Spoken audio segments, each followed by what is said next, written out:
Donc, bonjour à tous, je suis ravie d'être là aujourd'hui pour vous parler du début des résultats de mes travaux de thèse. Donc, je suis en deuxième année à l'Université de Rennes au sein de l'unité de recherche Ecobio.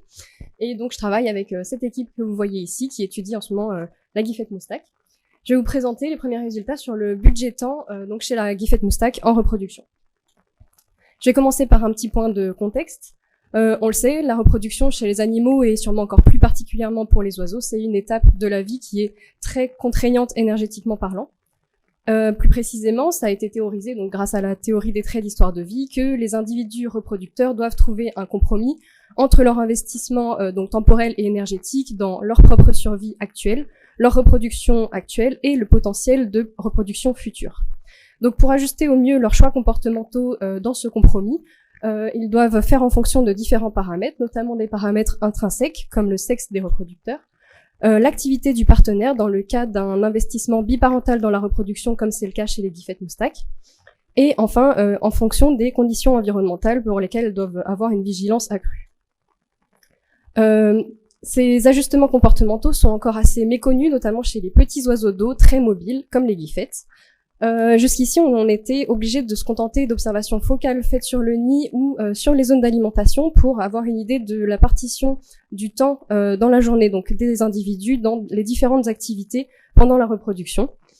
Mais on n'avait pas d'idée de ce qu'elle faisait tout au long de la journée pour un même individu. Mais ça, assez récemment, ça a été possible de l'étudier grâce à la miniaturisation des appareils de biotélémétrie, donc qui nous permettent d'équiper de toutes petites espèces comme la Guifette Moustac.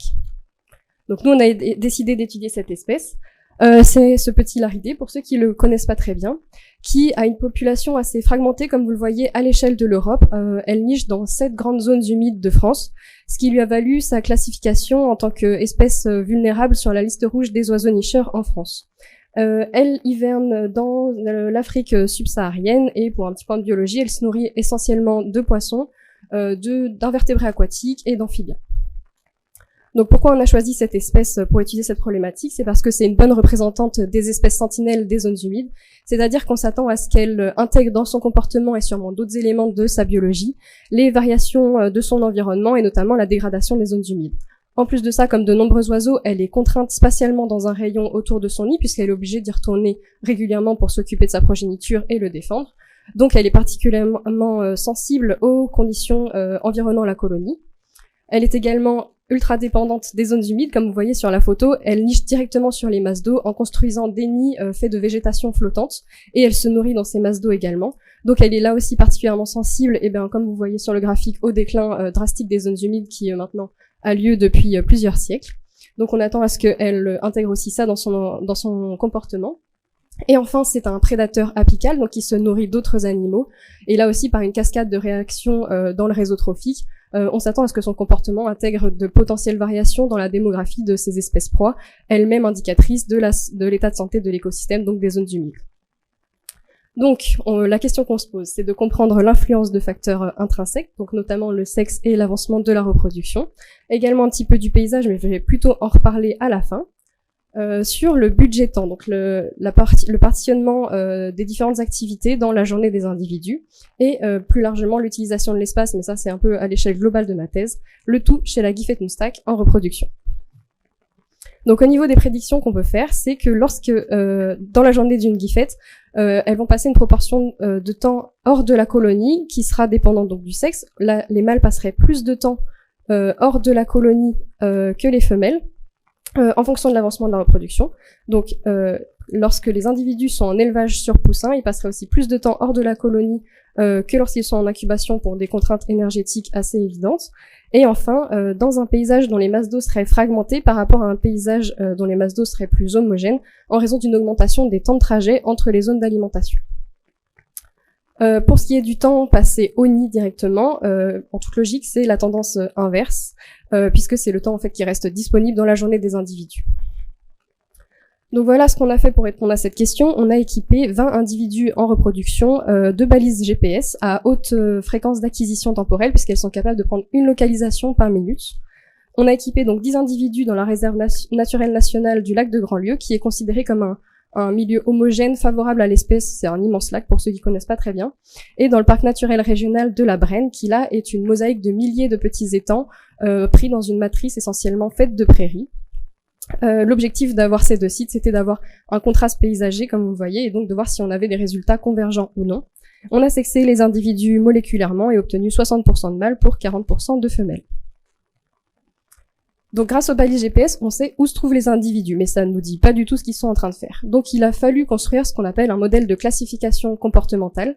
Je vais pas aller trop dans le détail, mais c'est basé sur des chaînes de Markov cachées. Donc ça prend en entrée les distances entre points consécutifs et les angles de virage entre ces mêmes points. Donc classiquement dans la littérature, on peut identifier 3 états comportementaux. Donc un état ici que vous voyez en orange avec des angles de virage très serrés et des distances entre points assez faibles, qui serait en fait dû à l'erreur GPS, et c'est en fait un état stationnaire, par exemple l'individu est en train de couver. Le second état que vous voyez en bleu, qui là est des distances entre points qui est très élevée, en 1 minute elles font une grande distance, c'est un trajet qui est rectiligne, et ce serait plutôt des vols de transit entre zones d'alimentation. Et un troisième état, plus sinueux et plus lent, qui là serait de la recherche en air restreint, donc typiquement de la recherche alimentaire ou de matériaux. Donc on a construit 2 modèles, un modèle par site, un pour Grandlieu, un pour La Brenne. Et vous voyez en haut la distribution donc des distances entre points et en bas la distribution des angles de virage entre points. On a pu trouver un premier état donc qui est relativement classique, l'état stationnaire, qui est exactement identique entre les deux sites. Donc pour cet état, on peut bien dire que les oiseaux sont sur leur nid par exemple en train de rien faire. Le second état par contre, on a trouvé des résultats plus originaux puisque dans La Brenne, on retrouve le format classique, donc c'est un état qui est rectiligne, rapide, de transit, classique. Par contre, pour ce qui est de Grandlieu, cet état était plus lent et plus sinueux. On fait l'hypothèse que ce serait en fait un état intermédiaire qui contienne à la fois du vol de transit et de la recherche en air restreinte, donc typiquement un peu de recherche alimentaire. Et enfin, le troisième état, ici aussi pour La Brenne, était très classique puisque c'est un état sinueux, lent, qui serait de la recherche alimentaire. Et à Grandlieu, cet état est encore plus lent et un peu plus sinueux, donc cette fois ce serait une recherche alimentaire beaucoup plus intensive et beaucoup plus centrée autour d'une petite zone. Donc spatialement, voilà ce que ça donne, avec un segment pour un individu. Vous avez en jaune ici les points stationnaires, typiquement sur le nid, en rouge les points de recherche en air restreinte, recherche alimentaire, et en bleu les états classés transit. Si on met un fond de carte, bah ça marche pas trop mal, puisqu'on voit en Brenne que elles se nourrissent sur les étangs typiquement, et le nid qui est ici, c'est bien celui où on a équipé l'individu. Parfait.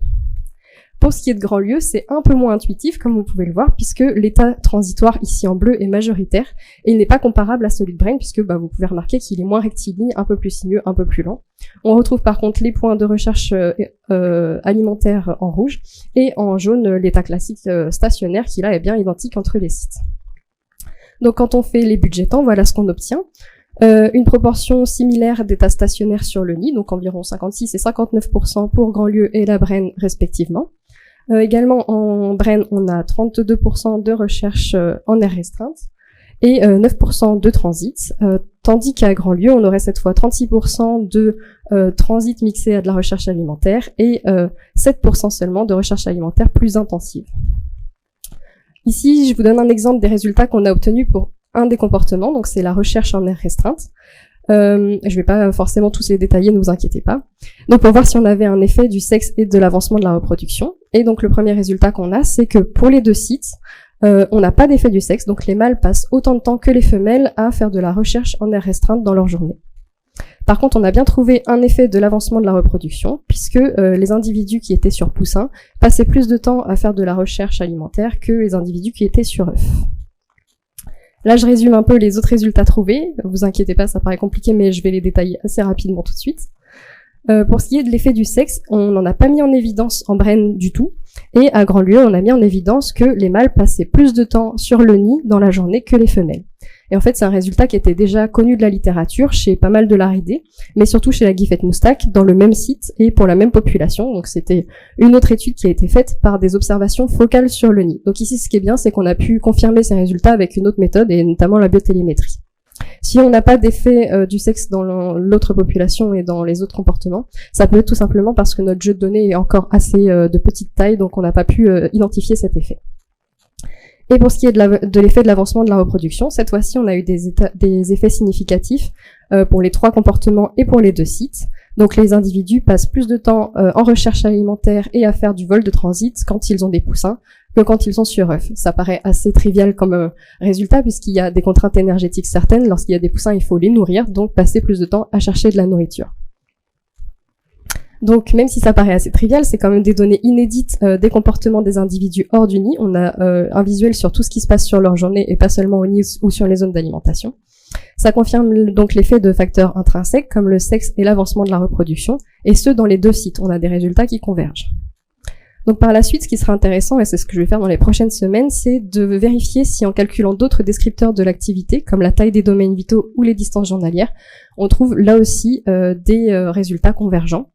Et on va pouvoir tirer divers enseignements, notamment l'identification des périodes critiques pendant lesquelles les reproducteurs sont plus sensibles aux variations environnementales, les besoins en matière d'habitat, puisqu'on peut voir maintenant exactement dans quels étangs, par exemple en Brenne, les individus vont se nourrir, et potentiellement participer à la gestion des zones humides, puisqu'on travaille en partenariat avec les réserves naturelles, et l'impact de la fragmentation, puisque là j'en ai pas beaucoup parlé, puisqu'on a vu qu'on a un seul des trois états, l'état stationnaire au nid, qui est vraiment comparable entre les deux sites. On n'a pas pu le faire pour les deux autres, mais pour l'instant on n'a pas mis en évidence de différence de proportion de comportement passé dans les deux sites. Donc le degré de fragmentation pour l'instant n'aurait pas d'effet, et ça demande bien évidemment à être confirmé avec le calcul d'autres descripteurs.